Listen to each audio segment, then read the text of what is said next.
Billionaire disguised himself as a madman to test people's hearts while others mocked and scorned him. Rose saw the truth: kindness is more valuable than wealth. There was a busy food stall run by Mrs. Chin and her 3 daughters. The youngest daughters, Maya and Lisa, were as beautiful as they were cruel. But Rose, the eldest, had a heart as pure as gold, a kindness that shone through in everything she did. Life at the food stall was simple. The smell of hot soup and fresh bread brought villagers from all around. Mrs. Chen and her 2 younger daughters served the wealthy customers with bright smiles, but behind their fake grins, they showed no kindness to anyone they deemed beneath them. The poor, the sick and the helpless were met with sneers and harsh words. One morning, a strange man appeared in the village. He wandered the streets with tattered clothes, talking to himself, sometimes laughing, sometimes crying, lost in his own world. The villagers quickly labeled him the madman. No one knew his secret. He was Michael Zhang, a young billionaire who was fed up with being loved only for his money. He had chosen to disguise himself as a mentally ill man, to test people's hearts and see who would show him true kindness. Maya and Lisa were relentless in their cruelty. Look at that crazy man. They would shriek whenever Michael walked past. They would splash him with dirty water and chase him away from their food stall. We don't serve madmen here. Mrs. Chen would laugh watching her daughters torment the poor man. But Rose couldn't stand it. Her heart ached every time she saw the cruelty her family and the villagers showed to him. "Stop it," she would shout at her sisters, her voice trembling with anger and frustration. "Mental illness isn't something to mock. How dare you treat someone like this just because he's different?" She would turn to her mother, eyes filled with tears of disbelief.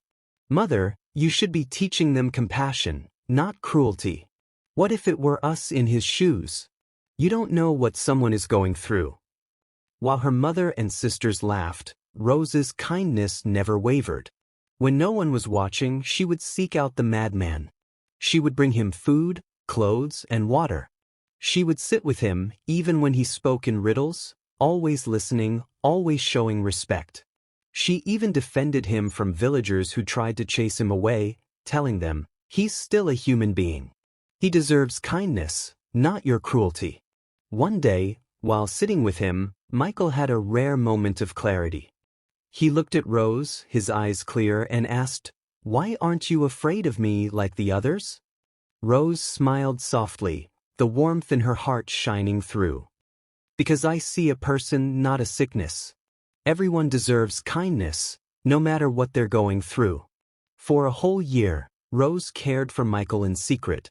She didn't tell anyone about the time she spent with him, not wanting to be mocked or judged. And then one day, Michael disappeared. Rose couldn't sleep, worried sick about what had happened to him. She feared the worst, that the cruelty of the villagers had driven him away, or that something terrible had befallen him. A week later, just as Rose's heart was growing heavy with despair, 3 shiny black cars rolled into the village. Their polished surfaces gleamed in the sun, drawing the attention of everyone. Villagers whispered and pointed as the cars stopped in front of Mrs. Chen's stall. Out stepped a tall, handsome man, dressed in an immaculate suit, every inch of him exuding wealth and power. But there was something familiar about his eyes. It was the madman. Mrs. Chen, Maya, and Lisa froze, their faces draining of color as they realized who he really was. The man they had tormented, laughed at, and thrown dirty water on was not mad at all. He was a wealthy and powerful man. Overcome with fear, they fell to their knees, begging for forgiveness. "Please, sir, we didn't know," Mrs. Chen cried. "We thought you were just some poor madman." Maya and Lisa wept. "We're so sorry, please forgive us." But Michael's eyes were fixed on Rose, who stood frozen in disbelief. He walked past her mother and sisters without a word, stopping only when he stood in front of Rose. "Rose," he said softly, taking her hands in his. "For a year, I pretended to be someone I wasn't. I wanted to see how people would treat me if I had nothing, no money, no status. You were the only one who showed me true kindness. When everyone else mocked me, you defended me. When others chased me away, You gave me food and clothes. You saw me for who I was, not for what I seemed. The villagers, who had gathered to watch, gasped as Michael got down on one knee. Rose? He continued, I am not really a madman. My name is Michael Zhang, and I came here looking for something real, true love. Will you marry me? Rose's heart raced, but she didn't say yes right away. I cared for you because you needed help, she said, her voice trembling with emotion. I didn't do it because I wanted anything in return. I need to know that you are still the person I cared for, the man with a kind heart, not just a wealthy stranger. Michael's smile widened, tears of admiration filling his eyes. That's why I love you, Rose. You care about what's in someone's heart, not what they have. Mrs. Chinmaya and Lisa were left to reflect on their actions. They had missed the opportunity to show kindness when it mattered most. They learned the hard way that wealth and status mean nothing if your heart is cold. This story became a lesson for the entire village. It taught them that true character is revealed in how we treat those who seem different from us.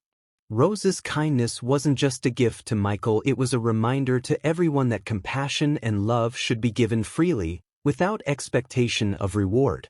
We should never judge others based on appearances or status, because the true worth of a person lies in their heart. In time, Rose did come to know the real Michael and found that he was just as kind and genuine as the man she had cared for. And when she finally said yes to his proposal, it wasn't because of his wealth but because of the pure gold in both of their hearts.